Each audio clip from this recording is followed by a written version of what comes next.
Hello everyone, this is Irashree here. आज आम बाल गंगाधर तिलक विषय पढ़ा। आम जाचे आमर पॉलिटिकल साइंस रे किसी फेमस पर्सनालिटी अच्छा विषय आमको पढ़ा पड़ो। तो तांको मध्यरु जड़े होचंती बाल गंगाधर तिलक। तांको विषय आम किसी इनफॉरमेशन जानिबा आज एवं किसी क्वेश्चन मध्य करवा। तो चलतु देखा कौन आम जानिबा बाल गंगाधर तिलक विषय। तो मुझे आपको कहबी केवल आप भलसे शुणु, मन रही आपणकर। देन देखो मुझे कौन कहूँ। बाल गंगाधर तिलक जन्म होते 23 जुलाई रे केते मसीहा 1856 मसीह रत्नगिरी महाराष्ट्र रे जन्मग्रहण करते। से फ्रीडम फाइटर जड़े थे, लॉयर भी थिले। आउ कौन थे ना से आमे तांकु लोकमान्य भाव में जानी थाए। आमे से जानले लॉयर थिले, देन फ्रीडम फाइटर मध्य थिले। फ्रीडम फाइट रे तांकर गोटे बड़ भूमिका रही थिला। एवं ता सहित आम जाचे कि लोकमान्य बोली कहुए, लोकमान्य तिलक बोली कहुए। देन तांको विषय आउ कौन आम जाना, सबू कथा जाना जहाँ जहाँ इम्पोर्टाट। तो से फाउंड करते Deccan educational Deccan education society. मन रखिए डेक्कन एजुकेशन सोसाइटी आपको से फाउंड करते। केबे फाउंड करते? 1884 मसीह फाउंड करते। मन रखिए तांको सहित आसोसिएट जड़े थे, ना थिला गोपाल गणेश अगाकर। आपड़ जहाँ स्पेलिंग करती अगाकर बा अगकर जहाँ आप कहींपारती। गोपाल गणेश अगकर थे आउ लोक मैंने एमाने सब मिसी डेक्कन एजुकेशन सोसाइटी गठन करते। क्वेश्चन जदि आसे डेक्कन एजुकेशन सोसाइटी किए गठन करते, तो फाउंडर ना रे आसो बाल गंगाधर तिलक। एवं केबे होता 1884 मसीह होता। देन से आ सहित आउ किसी फाउंड कर फेरगुस कॉलेज गोटे थिला। से 1885 मसीह फाउंड करते। क्या थ्रोरे? ये डेक्कन एजुकेशन सोसाइटी थ्रोरे से कॉलेज को फाउंड करते। मन रखिए फेरगुस कॉलेज बुझेगा। ता स्पेलिंग अर्थात मुझे कहूँ आपको कौन ता प्रोनाउंसिएशन आप निज हिसाब से करें, कारण आम ता कॉलेज ना कौन प्रोनाउंसिएशन होता आप निजे भी पढ़ले जानीपर बुझीगला। तो कौटी से से कॉलेज कौटी थिला? पुणे रे थिला। मन रखिए कौटी थिला सेटा? पुणे रे थिला। एवं ये डेक्कन एजुकेशन सोसाइटी थ्रोरे ही से कॉलेज को गठन करा बुझेगा। यार फाउंडर किंतु नथिले बाल गंगाधर तिलक। ये जो फेरगुस कॉलेज में आपको कहूँ 1885 मसीह होता, तार फाउंडर बाल गंगाधर तिलक नथिले। तार जो से कॉलेज फाउंड होता तार जो मैंने सदस्य थे, जो मैंने मिसिकी आपको बनई फाउंड करते, जड़े सदस्य थे बाल गंगाधर तिलक। किंतु जदि डेक्कन एजुकेशन सोसाइटी पढ़े तार फाउंडर थे बाल गंगाधर तिलक। मन रहा। देन से गोटे आम जमी कही था जमी नैष्टिक ब्राह्मण जमी कही थाए आम सेमती सी सेमती गोटे धर्मनिष्ठ हिंदू थे। अर्थात हिंदू धर्म को बहुत भल पाते, मैंने हिंदू धर्म को पालुले बहुत निज आत्मार सहित बुझीगला। तो आउ कौन करते से हिंदू जो आमर हिंदूर जो सब आम स्कल्पचर्स रही जहाँ को आम कहे गीता भागवत एगुड़ा सब जिनस को से पढ़ी लोक मानू उत्साह दौले आग्रह दौले केमती आम फ्रीडम फाइट बा फ्रीडम फाइट रे जोग नहीं पारिया। गीता भागवत ये सबूर कौन करते ना आकु पढ़ी से उत्साह दौले बुझीपारे आप। देन से आउ कौन करते ए फ्रीडम फाइट पाई से कौन कर से सेल्फ रूल उपर बहुत गुरुत्व देइचंदी। एटा मन रखिए से सेल्फ रूल उपर अधिक गुरुत्व देइचंदी। सेल्फ रूल आम जदि कहबा कौन बुझुचंदी आपण माने आमे कहबा कि सी कहूले धर्म राज्य स्वराज कहूले से, अर्थात धर्म राज्य स्वराज गढ़िया से कहूले कि ब्रिटिश तार कहीं था हेड होता ब्रिटिश इंग्लैंड रे हेड होता ता अंडर आम रहा। किंतु एमती नुहे कि ब्रिटिश आमको शासन कर आम जमी कही ना नाम मात्र हेड होना से रहू तार एम्पायर अंडर आम इंडिया किंतु आमे निजको शासन करूँ बुझीपारे आप। तो यहाँ एमती कहले कि से धर्म राज्य स्वराज गठन हवा दरकार। सेल्फ रूल उपर से अधिक जदि आम कहबा गुरुत्व देते सेल्फ रूल करवा दरकार, जहाँ को से स्वराज बोली कहते। आम जाचे स्वराज आम से कहते ना Swaraj is my birth right and I shall have it. तो एक किए कहते? बाल गंगाधर तिलक कहते बुझीगला। से एक कहले कि स्वराज जदि बा सेल्फ रूल जदि न हुए, स्वराज जदि न हुए माने आम प्रोग्रेस करवा केबे भी पॉसिबल नुह। कहाँ अंडर आम जदि शासन होचे से निज कथा ही भाव ना, आम कथा पब्लिक कथा थोड़ी ना भाव, जेहेतु सी आमर ही नुहे इंडियान ही से नुहे तो इंडिया लोक कथा से भाव किपर। ये मनोवृत्ति थिला। इंग्रेज मैंने बहुत शोषण करुले से भावुले जदि सेल्फ रूल न हुए ताले प्रोग्रेस केबे भी पॉसिबल नुह। से स्लोगान कौन देते? Swaraj is my birth right and I shall have it. मन रहा से कौन कहते बुझिपारे आपण मैंने देन आउ कौन आम जब तांको विषय जाना मन रखु गोटे बुक अच्छी गोटे बुक्र ना आपको कहूँ मन रखिए इंडियन अनरेस्ट अर्थात अनरेस्ट कौन अशांति इंडियन अनरेस्ट गोटे बुक अच्छी ताकू लिखिं किए ना भैलेंटाइन चिरल मन रखिए ना कौन कहली भैलेंटाइन चिरल इंडियन अनरेस्ट बोली गोटे पुस्तक लिखिं सी होती इंग्लिश जर्नालीस्ट बुझेगा सी हूँ कौन सी होती कौन ना इंग्लिश जर्नालीस्ट जी बुकटे लिखिं से बुक रे बाल गंगाधर तिलक को या स्टेट करी अर्थात या कहते कि सी होती Tilak is the father of Indian unrest से कथा कहते तिलक होती Tilak is the father of Indian unrest अर्थात आम जमी भारतर जातिर पिता क्या कही था महात्मा गांधी को कही था सेमती से कहार पिता कही इंडिया रे जो अशांति सृष्टि होची तार पिता बाल गंगाधर तिलक को से कही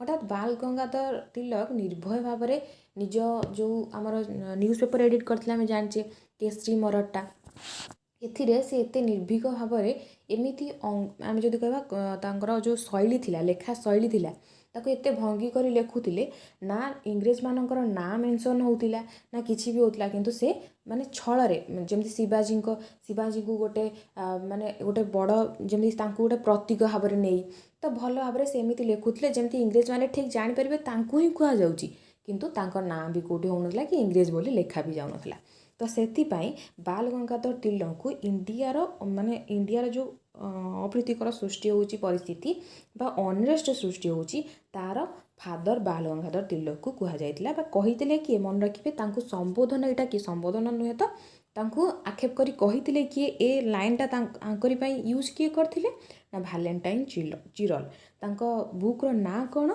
इंडियन अनरेस्ट एटा टिके मन रखिबे कारण एटा टिके डीप हो जाउची ना तो एठू क्वेश्चन आसी पारे बुझिला जानि पारले आपण देन सी कौन कहते ना आ बाल गंगाधर तिलक विषय कहूँ सी कौन कहते ना आम आम रिलीजियस कल्चर आ उपर सब आम कौन करिया दरकार ना फोकस करिया दरकार वेस्टर्न मटेरियलिज्म को सी आदौ ग्रहण करुनथिले तांको विरोध करथिले क्रिटिसाइज करथिले कहथिले कि वेस्टर्न मटेरियलिज्म को आम कहीं एक्सेप्ट करवा एमती नुहे कि किसी एक्सेप्ट करवा कथा नुहे से कहते कि आम भल जिनस को तो एक्सेप्ट करें कि टोटाली उपर इमिटेट कौन पाई करवा एक कथा से कहते से कहते पॉलिटिकल जो मूवमेंट आम चलती एठी आम इंडियार कल्चर एंड रिलीजियस को आम रिवाइव करवा दरकार बुझीगला जानीपारे आप देन नेक्स्ट कौन से गणेश चतुर्थी जानते आप गणेश चतुर्थी जो होता है गणेश चतुर्थी को महाराष्ट्र में कौन करते ना बहुत बड़ आकार पपुलार करते गणेश चतुर्थी एवं शिवाजी जयंती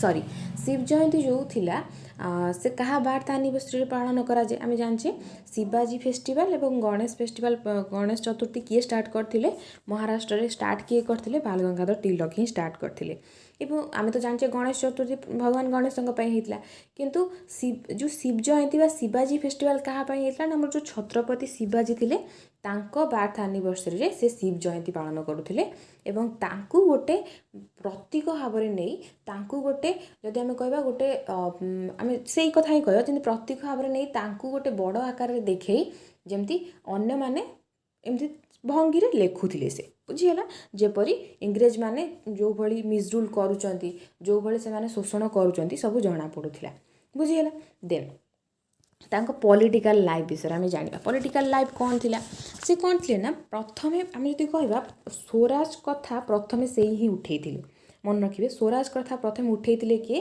बाल गंगाधर तिलक उठे इंडिपेंडेंस पर कंप्लीट इंडिपेंडेंस पूर्व जितेबाला आम टोटाली ऊपर जदि कह यार पायोनियर किए थिले तो ये थिले किए ना बाल गंगाधर तिलक मन रहा देन आंक सहित आमर जो बाल गंगाधर तिलक थिले तांको सहित आम जाने ना लाल बाल पाल बोली 3 जन तो आंक सहित गोटे ट्रिओ गठन होता आंक ना गोटे ट्रिओ गठन होता ये जो ट्रिओ रे किए थे ना लाल लाजपत राय बाल गंगाधर तिलक विपिन चंद्र पाल तो ये 3 जन मिसिकी लाल बाल पाल गोटे ट्रिओ गठन होता बुझीपारे ताले ये जो 3 जन थिले आम जाने ना चरमपंथी नरमपंथी आम 2 भाग युक्त जाइतिला कांग्रेस जो शासन काल बा कांग्रेस जो जेतिकी भी तांकर कौन कहबा आमे जदि तांकर जो प्रभुत्व थिला प्रभुत्व अर्थात से जो जेतिकी तांकर जेतिकी सब मूवमेंट सब चलाउथिले सेतेबेले आमर गोटे चरमपंथी जुग आसीबो गोटे आमर नरमपंथी जुग आसीबो एमती आसी थाए तो सेतेबेले कौन होता है ना ये जो लाल बाल पाल तांकु कोउथरे आमे गणि थाए एक्सट्रीमिस्ट गणि थाए ना से लीडर सब को लीडर थिले ना तांकु यांकु को लीडर नहीं थांदी एक्सट्रीमिस्ट लीडर बोली कहि थान चरमपंथी बोली आमे आकु कहि थाए। देन मन रखंतु एटा लाल बाल पाल ए तीन जनक भितर ये गोटे ट्रिओ गठन हेतिला। देन ये जॉइन केबे करथिले आमर जदि कहबा इंडियन नेशनल कांग्रेस को जॉइन केबे करथिले 1890 रे। ए डेटटा मन रखिबे गोटे गोटे जगह रे 1889 भी दे दी थाए तो मन रखिए जदि 1890 न थाए 1889 भी आपण मारि पारते बुझेला जदि दुईटा जगह थाए 1890 ही मारिबे। देन आंकरी समय सूरत स्प्लिट होता सूरत स्प्लिट कौन गोटे माने बड़ घटना तो बाल गंगाधर तिलक सेठी गोटे मुख्य भूमिका ग्रहण करते। सूरत स्प्लिट आप जानते हैं केबे होता ना 1907 में होता सूरत स्प्लिट। तार कौन सूरत स्प्लिट अर्थात आम आप जानते कि कांग्रेस दुई भाग हो जाता कौन ना एक्सट्रीमिस्ट आ गोटे आमर जो मॉडरेट्स दी भाग हो जाता। तो ये जो होता कारण कौन थी आर आपको कहूँ मन रखु कारण कौन थी ये दुई भाई भाग कौन पाई है 1907 जो सेसन है कांग्रेस जो सेसन है से कौन है ना ये जो एक्सट्रीमिस्ट माने जमती लाल बाल पाल एमाने कौन चाहूले ना चाहूले कि लाल लाजपत राय हूँ कि तिलक हूँ आंक भितर कई जड़े प्रेसिडेंट हवा दरकार कारण एमाने चाहूले आम जाने ना एक्सट्रीमिस्ट आ मॉडरेट्स भितर तफात कौन थी। एक्सट्रीमिस्ट कहते कि आम भारत अर्थात आम देश से माने कौन पाई शासन करें आमे तांकु मागिबा हाथ पाती मागिबा कौन पाई आमे आंदोलन करवा आम अधिकार आमे छड़े आनिबा। किंतु मॉडरेट्स माने कौन कहते से माने अनुरोध करिकिना माने अधिकार पाइबा चाहूले जमती से माने चाहूले कि किछि हमकु कॉन्स्टिट्यूशनल रिफॉर्म करिया पाई मिली जाऊ किछि आमे जदि कहबा किछि एडमिनिस्ट्रेटिव पावर किछि मिली जाऊ से एमती माने मागी के आनिबा को चाहूले अर्थात तांको अनुरोध करिकिना आनिबा को चाहूले। किंतु एक्सट्रीमिस्ट कौन चाहूले नाई आमे आंदोलन करिवु रिवोल्यूशन करिवु ता फଳରେ आमे आम निज अधिकार छड़े आनिबु एवं इंग्रेज मानको एटू बाहर कर दो। तो दी प्रकार मनोवृत्ति थिला। तो ये जो एक्सट्रीमिस्ट कर मुख्य किए थिला मन रखंतु लाल बाल पाल आ एपटे आमर जदि आम कह मॉडरेट्स कर मुख्य किए थिला गोपाल कृष्ण गोखले से गोखले जो थिले सेतबेले ये दी भाग जेतबेले हैला किए किए सब मुख्य थिले लाल बाल पाल थिले एक्सट्रीमिस्ट आ गोपाल सॉरी गोपाल कृष्ण गोखले जो थिले सी थिले मॉडरेट्स मुख्य बुझीपारे। तो आमर मन रखु सूरत स्प्लिट जहाँ को कहे सी हूँ कांग्रेस डिवाइड हो जाता तो सेटा एक्चुअली है कौन पाई कहूँ भल से मन रखु एक्सट्रीमिस्ट जो मैंने चरमपंथी थे से चाहूले कि लाजपत राय हूँ कि तिलक हूँ आंक दी जन भितर कई जन प्रेसिडेंट हूँ कांग्रेस किंतु जितेबाला कनक्लूजन आसला एटा अनाउंस करागला कि रासबिहारी घोष को अनाउंस करदे प्रेसिडेंट को मन रखिए रासबिहारी घोष को अनाउंस करदे प्रेसिडेंट भाव में से ये जो एक्सट्रीमिस्ट माने थिले से माने रागी गले आउ कौन गले ना भायोलेंस आसीगला मन में आउ से अलगा हो गले बुझीपारे। तो एमाने चाहूले कि इंग्रेज सरकार जो भाई मिसरूल करुच्ची जो सब आम उपर अत्याचार कर एकाधर हटेदेवा किंतु से चाहूले कि नाई आम धीरे धीरे कि सब जिनस करूँ। तो ये जिनस घटीला भितर तो एथिपाई सूरत स्प्लिट होता मन रखिए केबे होता 1907 रे होता। तो ए डेटा मन रखिए और सूरत स्प्लिट क्या समय होता बाल गंगाधर तिलकर सेठी भूमिका कौन से सूरत स्प्लिटा आसीपारे बुझेगा। यहाँ तो आप मॉडर्न इंडिया रे भी आम जो हिस्ट्री रही सब जगह जानी। देन देखो आउ कौन आम जो कहता जो फ्रीडम मूवमेंट रे कंट्रीब्यूशन कौन थी से कौन कौन करते फ्रीडम मूवमेंट पाए से स्वदेशी कथा तो कहले आम जाने स्वदेशी कथा से ही कही। देन लोक मानू पीपुल को से माने कौन करते ना एनकरेज कले कि तुम्हें फॉरेन गुड को सब बॉयकट कर दियो अर्थात आम जो फॉरेन जो सब जिनस आसी सब यूज करनी स्वदेशी अर्थात यही जिनस सब तो होता तो फॉरेन गुड्स को बॉयकट करवा से जिनस यूज न करवा निजे तैयारी करना निजे पिंधिबा ए सब जिनस कौन चलता मैंने स्वदेशी आपको कहुला। तो से आपको बाल गंगाधर तिलक ए सब जिनस कहते कि आम स्वदेशी हवा दरकार आम स्वराज हवा दरकार से आम फॉरेन जिनस को बॉयकट करवा बुझे। देन आउ गोटे इंपोर्टाट जिनस बाल गंगाधर तिलक समय कौन होता ना home rule Indian home rule league गठन होता होम रूल मूवमेंट जोटा चलता होम रूल मूवमेंट सेटा चलता एवं ये जो होम रूल मूवमेंट कहते से कौन कहते ना ये एक्चुअली इंडिया नाला आयरिश होम रूल मूवमेंट गोटे चलता तार आम जो कहवा ताकू देखिकी ही माने से लाइन रे इंडिया रो होम रूल मूवमेंट चलता बुझेगा। ये केबे स्टार्ट है मन रखिए 1916 1916 आमर स्टार्ट होता यहाँ को गठन करते किए ना आमर जो बाल गंगाधर तिलक थे से गठन करते कौटी मैंने आपको फाउंड करते मन रखिए जब एमती डेट भी पचार दे था मैंने मंथ आसीज एप्रिल 1916 से बेलगम रे आपको फाउंड करते बुझीगला। तो ये कौटी कौटी कम करूला मन रखु महाराष्ट्र काम करे किंतु एटा मन रखिए जदि एक्सेप्ट पकई दिए मुंबई रे से बॉम्बे थिला ना बॉम्बे रे एटा काम करूनथिला महाराष्ट्र काम करूला किंतु बॉम्बे रे काम करूनथिला महाराष्ट्र अंडर बॉम्बे आसला किंतु बॉम्बे रे काम करूनथिला एटा मन रखिए आ कौटी कौटी काम करूला मन रखु ये जो हम कौन कहूँ आपको ये जो से फाउंड कले जो होम रूल लीग एटा कौटी कौटी काम करूला तो महाराष्ट्र प्रथम काम कला देन सेंट्रल प्रोविंस रे काम करूला कर्णाटक रे काम करूला बेरार रे काम करूला ए जगह सब काम करूला। तो आपन जदि एक्सेप्ट पचार दिए कोटी होम रूल लीग काम करू नथिला सेटा थिला बॉम्बे कारण आपन महाराष्ट्र सुनते माने बॉम्बे तो सेठी तो एटा सेठी काम करूथिबो नाइ बॉम्बे रे काम करूथिला एक्सेप्ट थिबो एक्सेप्ट थिला मन रखिबे। देन आउ कोन थिला तांको समय आउ जदि कहबा इंपोर्टेंट जिंस कोन हेतिला लखनऊ पैक्ट गोटे हेतिला मन रखिबे लखनऊ पैक्ट गोटे होता केबे से 1916 मसीह लखनऊ पैक्ट होता यहाँ कौन ना यहाँ मन रखिए लखनऊ पैक्ट एक्चुअली क्या क्या भितर होता आप जानते क्या भितर होता ना इंडियन नेशनल कांग्रेस एंड आप जदि कहबा से कौन थी ना मोहम्मद अली जिना अंडर बा मोहम्मद अली जिना जो हेड थे मुस्लिम लीग मन रखिए सॉरी। तो Lucknow pact Indian national congress एवं मुस्लिम लीग आरी दीटा भितर होता कौन पाई होता ना से हिंदू मुस्लिम केमती एकाठी होगी आमर फ्रीडम फाइट रे जोगदेवे से लखनऊ पैक्ट होता मन रखिए तार डेटा 1916 मसीह होता एवं सेतेबेले इंडियन नेशनल कांग्रेस एमती ही क्वेश्चन आसो Indian national congress Lucknow pact time रे हेड किए थे मन रखिए से हेड थे बाल गंगाधर तिलक मन रखिए हेड किए करते बाल गंगाधर तिलक। देन एटी एपटे किए हेड कर तिलक तो एपटे हेड कर इंडियन नेशनल कांग्रेस मुझे आपको एवं ही कहीदेली मुस्लिम लीग रे किए हेड कर मुस्लिम लीग को हेड कर मोहम्मद अली जिन्ना तो ये हेड कर से बेले हिंदू मुस्लिम एकाठी होगी नेशनल स्ट्रगल जो आमर जो चली फ्रीडम फाइट ताकि जोग देवाई लखनऊ पैक्ट होता यहाँ मन रखिए। देन बाल गंगाधर तिलक विषय आउ कौन जानवा जेल बाल गंगाधर तिलक को जेल नहीं केवे ना 1908 रु 1914 जाए जेल होता मन रखिए कहीं जेल होता ना सी कौन करते ना रिवोल्यूशनरी को जो दी जन रिवोल्यूशनरीज थे कौन करते ना ये डिफेंड करते से जेल होता मन रखिए से रिवोल्यूशनरी दी जन किए थे से खुदीराम बोस एंड प्रफुल्ल चकी मन रखिए खुदीराम बोस थे एंड प्रफुल्ल चकी ए दी जन को से डिफेंड करते से जेल होता मन रखिए जेल होता जस्ट जो जो इम्पोर्टेंट मुझे से कथा ही कहूँ। देन न्यूज़ पेपर तो मुझे कहीदेली न्यूज़ पेपर कौन कहली कि केसरी केसरी गोटे थिला न्यूज़ पेपर आउ गोटे थिला मरहट्टा मरहट्टार स्पेलिंग मन रखिए कारण मरहट्टा को अलग अलग स्पेलिंग दे तो आपन को मैंने बुझापी मुझे अच्छी से क्वेश्चनटा अच्छे आपको जनईदेवी। तो मरहट्टा जो मन रखिए किए कौ लैंग्वेज ये आप कन्फ्यूज हे बहुत तो यहाँ मन रखिए केसरीटा थिला कौन ना केसरी थिला मराठी लैंग्वेज मन रखिए केसरी थिला कौन ना मराठी लैंग्वेज सॉरी तो केसरी थिला मराठी लैंग्वेज किंतु मरहट्टा जो थिला से थिला इंग्लिश न्यूज़ पेपर बुझला।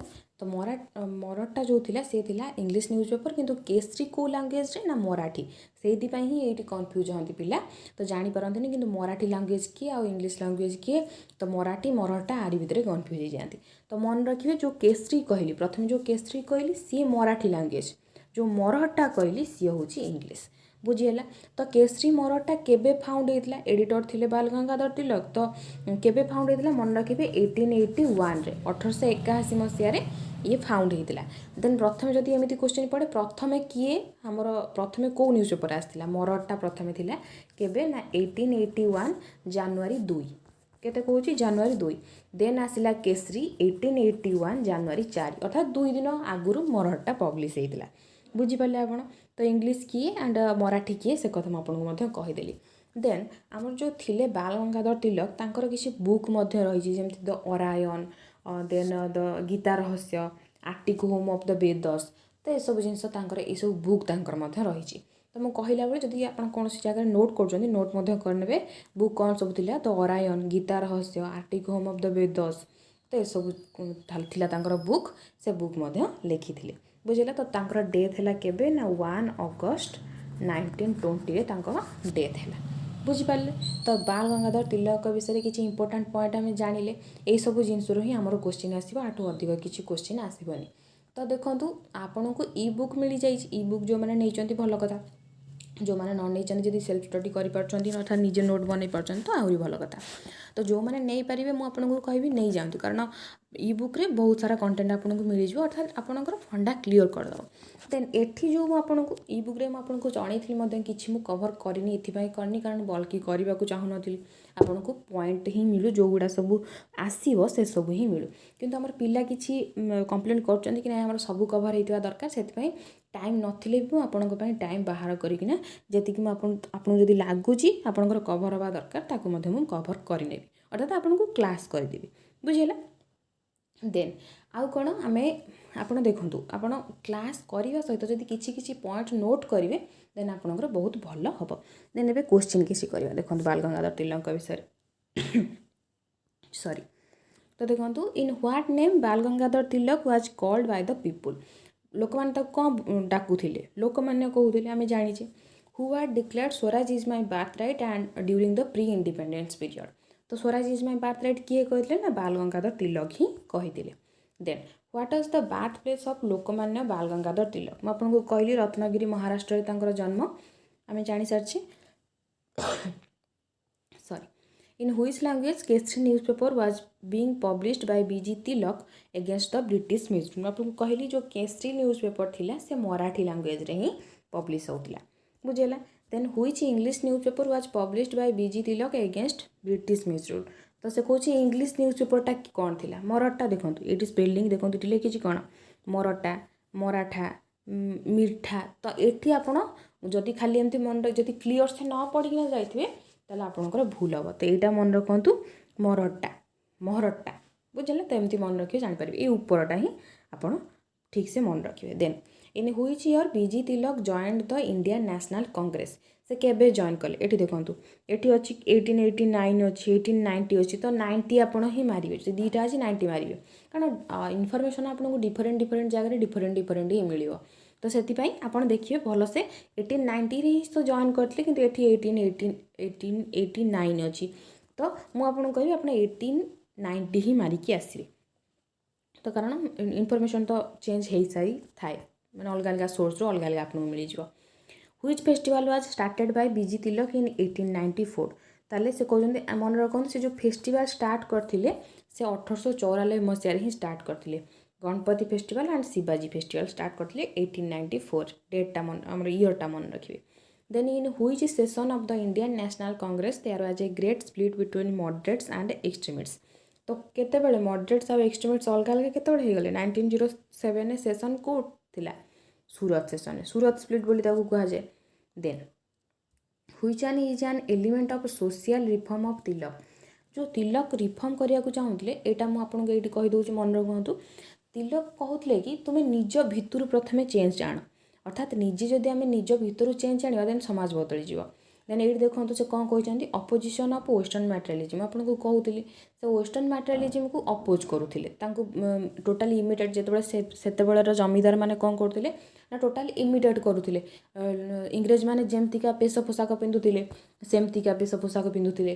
ଦେନ୍ ତାଙ୍କରି ଭଳି ଚଳଣି, ତାଙ୍କରି ଭଳି ବ୍ୟବହାର କରିବା ପାଇଁ ଚାହୁଁଥିଲେ, ତାଙ୍କୁ ଇମିଟେଟ୍ କରିବା ପାଇଁ ଚାହୁଁଥିଲେ, କିନ୍ତୁ ତାଙ୍କୁ ପସନ୍ଦ ନଥିଲା ଏସବୁ, ସେ ଆକୁ କ୍ରିଟିସାଇଜ୍ କରୁଥିଲେ। ରିଫର୍ମ ଫ୍ରମ୍ ୱିଦିନ୍, ସେ କହୁଥିଲେ କି ନିଜ ଭିତରୁ ପ୍ରଥମେ ରିଫର୍ମ ଆଣ, ଦେଖିବ ତୁମେ ସମାଜ ବଦଳିଯିବ। ଅର୍ଥାତ୍ ଆମେ ଯଦି ନିଜ ଭିତରୁ ଜାତି ଧର୍ମ ଏଗୁଡ଼ା ସବୁ ବାଦ୍ ଦେଇକି, ଅର୍ଥାତ୍ ଜାତି ପ୍ରଥାକୁ ବାଦ୍ ଦେଇକି ଓମେନ୍ମାନଙ୍କୁ ପ୍ରାୟୋରିଟି ଦେବା, ଦେନ୍ ତା ସହିତ ଯେଉଁମାନେ ସବୁ ଆମର ବ୍ୟାକୱାର୍ଡ଼ କ୍ଲାସେସ୍ ଅଛନ୍ତି ତାଙ୍କୁ ମଧ୍ୟ ପ୍ରାୟୋରିଟି ଦେବା, ଦେନ୍ ଯାଇ ସମାଜରେ ପରିବର୍ତ୍ତନ ଆସିପାରିବ। ତ ସେ ରିଫର୍ମ ଫ୍ରମ୍ ୱିଦିନ୍ କହୁଥିଲେ।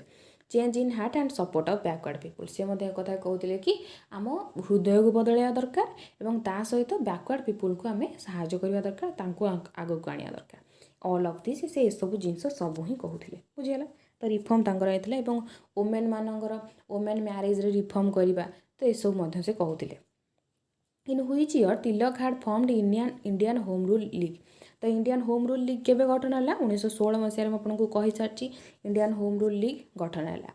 इन हुईच प्लेस तिलक हाड अटेंड ए कीर्तन पार्टी इन 1920 प्रिचिंग एगेंस्ट अनटचेबिलिटी। तो पुणे गोटे कीर्तन पार्टी से अटेंड करते जोटी अनटचेबिलिटी को दूर करने सब चलता। Then in which AICC session अर्थात all India Congress committee session Tilak had emphatically announce on Swaraj. मन रखु AICC जो कांग्रेस कमिटी जो सेशन थिला जोटी लखनऊ रे जो सेशनटा होता सेठी से स्वराज उपरे कौन करते ना पूरा दृढ़ भाव में कहते कि स्वराज हूँ आमर कौन मुख्य लक्ष्य बुझेगा। देन नेक्स्ट देखो कौन कहूँ which of the following was criticized and opposed by BG Tilak. आपको कहली से कौन क्रिटिसाइज करते blind imitation of the west जहाँ सब कर अर्थात आम कौन पाश्चात्य देश कथा कहूचे से जीपरी चलनी आम कल्चर को भूली आम हेरिटेज को भूली जेपरी चलनी सेमती इमिटेट करवा से पसंद करुनथिले क्रिटिसाइज करते वेस्टर्न कल्चर को पसंद करुनथिले कल्चरल वैल्यूज अर्थात वेस्टर्न जो कल्चरल वैल्यूज रही पसंद करुनथिले ऑल ऑफ दिस क्या पसंद करुनथिले। देन आउ कौन what is the political essence of स्वदेशी अकॉर्डिंग टू तिलक। जो स्वदेशी कहते तार मीनिंग कौन थी स्वदेशी मीनिंग थी सेल्फ रूल। आपको कहली ना से सेल्फ रूल उपर कौन करते ना अधिक पकाउले कि प्रभाव कहते कि एटा सेल्फ रूल आमर रहा दरकार आम ब्रिटिश एम्पायर भितर रहा किंतु सेल्फ रूल निजे निजक शासन करा ब्रिटिश माने आमको शासन करने उचित नुहे। तो यह सब जिनस थिला तो आम BG तिलक विषय किसी जानिले विषय किसी इंपोर्टेंट इनफॉरमेशन जानले जहाँ जहाँ आपको कहली ताकू मन रखिए और धीरे धीरे गोटे गोटे आपंकर जो सब क्लास कभर होनी जो सब इंपोर्टाट सेसन ताकू आपको करदेवी बुझीगला। तो रोचे नमस्कार।